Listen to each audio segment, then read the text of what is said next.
प्रिय श्रद्धालुओं, जय श्री कृष्णा, जय सिया राम, जय श्री महाकाल।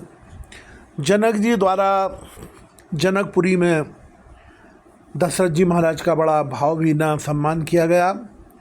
उसी सम्मान का वर्णन करते हुए तुलसीदास जी लिखते हैं, नित नूतन मंगलपुर माही, निमिष सरिस दिन जामिन जाही, बड़े भूर भूपति बन जागे, जाचक गुण गन गावन लागे। जनकपुर में नित्य नए मंगल हो रहे हैं। दिन और रात पल के समान बीत जाते हैं। बड़े सवेरे राजाओं के मुकुटमणि दशरथ जी जागे, याचक उनके गुण समूह का गान करने लगे। देख कुंवर बर बधुन समेता, किम कह जात मोद मन जेता, प्रात क्रिया करके गुरु पाही, महाप्रमोद प्रेम मन माही। चारों कुमारों को बधुओं समेत देखकर उनके मन में जितना आनंद है वह किस प्रकार कहा जा सकता है। वे प्रातः क्रिया करके गुरु वशिष्ठ जी के पास गए। उनके मन में महान आनंद और प्रेम भरा हुआ है। कर प्रणाम पूजा कर जोरी, बोले गिरा अमीय जन बोरी, तुमरी कृपा सुनो मुनि राजा, भयउ आज मैं पूरन काजा। राजा प्रणाम और पूजन करके फिर हाथ जोड़कर मानो अमृत में डुबोई हुई वाणी बोले, हे मुनिराज सुनिए, आपकी कृपा से आज मैं पूर्ण काम हो गया। अब सब विप्र बुलाए गुसाई, देहु धैन सब भात बनाई, सुन गुरु कर्म है पाल बड़ाई, पुन पठिए मुनि वृंद बुलाई। हे स्वामिन, अब सब ब्राह्मणों को बुलाकर उनको सब तरह गहने कपड़ों से सजी हुई गायें दीजिए। यह सुनकर गुरु जी ने राजा की बड़ाई करके फिर मुनिगणों को बुलवा भेजा।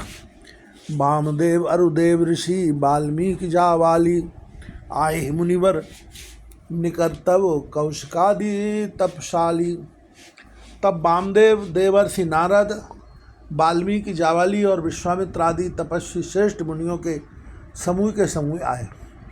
दंड प्रणाम सभय नर कीने, पूज सप्रेम बरा संदीने, 4 लक्ष वर धैन मंगाई, काम सुरभि शमशील सुआई। राजा ने सबको दंडवत प्रणाम किया और प्रेम सहित पूजन करके उन्हें उत्तम आसन दिए। 4 लाख उत्तम गायें मंगवाई जो कामधेनु के समान अच्छे स्वभाव वाली और सुहावनी थी। सब विधि सकल अलंकृत कीनी, मुदित महीप महदेवन दीनी, करत विनय बहु विध नर नाहू, लयु आज जग जीवन लाहू। उन सबको सब प्रकार से गहनों कपड़ों से सजाकर राजा ने प्रसन्न होकर भूदेव विप्रों को दिया। राजा बहुत तरह से विनती कर रहे हैं कि जगत में मैंने आज ही जीने का लाभ पाया। पाए आशीष महिष आनंदा, लिए बोल पुन जाचक वृंदा, कनक वसन मणि है गए चंदन, दिए बूझ रुचि रवि कुल नंदन। विप्रों से आशीर्वाद पाकर राजा आनंदित हुए और फिर याचकों के समूहों को बुलवा लिया और सबको उनकी रुचि पूछकर सोना, वस्त्र, मणि, घोड़ा, हाथी और रथ जिसने जो चाहा सो सूर्यकुल को आनंदित करने वाले दशरथ जी ने दिए। चले पड़त गावन गुण गाथा, जय जय जय दिन कर कुलनाथा, यह विधि राम विवाह उछाऊ, सकै न बरन सहस मुख जाऊ। वे सब गुणानवाद गाते और सूर्यकुल के स्वामी की जय हो जय हो जय हो कहते हुए चले। इस प्रकार रामचंद्र जी के विवाह का उत्सव हुआ। जिन्हें सहस्त्र मुख हैं वे शेष जी भी उसका वर्णन नहीं कर सकते। बार बार कौशिक चरण शीशनाय कह राहु, यह सब सुख मुनि राज तब कृपा कटाक्ष पशाहु। बार बार विश्वामित्र जी के चरणों में सिर नवाकर राजा कहते हैं, हे मुनिराज, यह सब सुख आपके ही कृपा कटाक्ष का प्रसाद है। जनक स्नेह शील कर तूती, सब बात सराय विभूति, दिन उठ विदा अवधपति मांगा, राखें जनक सहित अनुरागा। राजा दशरथ जी जनक जी के स्नेह, शील, करनी और ऐश्वर्य सब प्रकार से सराहना करते हैं। प्रतिदिन सवेरे उठकर अयोध्या नरेश विदा मांगते हैं, पर जनक जी उन्हें प्रेम से रख लेते हैं। नित नूतन आदर अधुकाई, दिन प्रति सहस भांति पहुनाई, नित नव नगर आनंद उछाऊ, दशरथ गवन सुहाय न काहू। आदर नित्य नया बढ़ता जाता है। प्रतिदिन हजारों प्रकार से मेहमानी होती है। नगर में नित्य नया आनंद और उत्साह रहता है। दशरथ जी का जाना किसी को नहीं सुहाता। बहुत दिवस बीते यह भांति, जन स्नेह रज बंधे बराती। कौशिक शतानंद तब जाई, कहा विदे नृपै समझाई। इस प्रकार बहुत दिन बीत गए, मानो बराती स्नेह की रस्सी से बंध गए हैं। तब विश्वामित्र जी और शतानंद जी ने जाकर राजा जनक को समझाकर कहा, अब दशरथ कहें आयुष देहु, यद्यपि छाड़ न सकन स्नेहु। भले ही नाथ कहे सचिव बुलाए, कहे जय जीव शीश तिन नाये। यद्यपि आप स्नेह बस उन्हें नहीं छोड़ सकते, तो भी अब दशरथ जी को आज्ञा दीजिए। हे नाथ, बहुत अच्छा कहकर जनक जी ने मंत्रियों को बुलवाया। भी आए और जय जीव कहकर उन्होंने मस्तक नवाया। अब अधुनाथ चाहत चलन, भीतर रहूं जनाओ। भये प्रेम बस सचिव सुन, विप्र सभा सदराओ। जनक जी ने कहा, अयोध्यानाथ चलना चाहते हैं, भीतर रनिवास में खबर कर दो। यह सुनकर मंत्री, विप्र, सभासद और राजा जनक भी प्रेम के बस में हो गए। पूर्वासी सुन चलें बराता, बूझत विकल परस्पर वाता। सप्तगवन सुन सब बिल खाने, मनोरा सांझ सर सब चाने। जनकपुर वासियों ने सुना कि बारात जाएगी, तब वे व्याकुल होकर एक दूसरे से बात पूछने लगे। जाना सत्य है, यह सुनकर सब ऐसे उदास हो गए मानो संध्या के समय कमल सक्षा गए हों। जय जय आवत बसे बराती, तय तय सिद्ध चला भव भांति। विविध भांति मेवा पकवाना, भोजन साजुन जाए बखाना।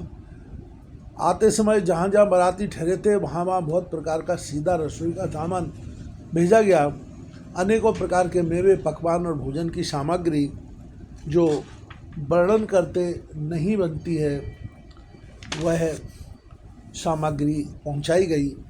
भर भर बसें अपार कहारा, पठें जनक अनेक सुसारा। तुरग लाख रथ सहस पचीसा, सकल सवारे नख अरुशीसा। अनगिनत बैलों और कहारों पर भर भर कर लाद लाद कर भेजी गई। साथ ही जनक जी ने अनेकों सुंदर सैयाएँ पलंग भेजी। 1 लाख घोड़े और 25,000 रथ, सब नक्शे सिक ऊपर से नीचे तक सजाए हुए। मत सस 10 सिंदूर साजे, जिन्हें देख दिस कुंजर लाजे। कनक वसन मणि भर भर जाना, मैं सीधेनु वस्तु विदाना। 10,000 सजे हुए मतवाले हाथी, जिन्हें देखकर दिशाओं के हाथी भी लजा जाते हैं। गाड़ियों में भर भर कर सोना, वस्त्र और रत्न, जवाहरात और भैंस, गाय तथा और भी नाना प्रकार की चीज़ें दी। दाही जम इतना शकें, कहे दीन भय देह बहोर। जो अवलोकत लोकपति, लोक संपदा थोर। इस प्रकार जनक जी ने फिर से अपरिमित दहेज दिया, जो कहा नहीं जा सकता, और जिसे देखकर लोकपालों के लोगों की संपदा भी थोड़ी जान पड़ती थी। सब समाज यह भांत बनाई, जनक अवधपुर दीन पठाई। चले बरात सुनत सब रानी, बिकल मीन गण जन लघु पानी। इस प्रकार सब सामान सजाकर राजा जनक ने अयोध्यापुरी को भेज दिया। बारात चलेगी, यह सुनते ही सब रानियां ऐसी विकल हो गई मानो थोड़े जल में मछलियां झटपटा रही हों। पुन पुन सिय गोद कर ले ही, दे आशीष सिखावन दे ही। हुई संतत पियाँ प्यारी, चिरु अहबात आशीष हमारी। वे बार बार सीता जी को गोद कर लेती हैं और आशीर्वाद देकर सिखावन देती हैं। तुम सदा अपने पति की प्यारी हो, तुम्हारा सौभाग्य अचल हो, हमारी यही आशीष है। सास ससुर गुरु सेवा करियो, पति रुख लख आयुष अनसरियो। अति स्नेह सब सखी सयानी, नारी धर्म सिखवै मृदुवानी। सास ससुर और गुरु की सेवा करना, पति का रुख देखकर उनकी आज्ञा का पालन करना। सयानी सखियाँ अत्यंत स्नेह के बस कोमल वाणी से स्त्रियों के धर्म सिखलाती हैं।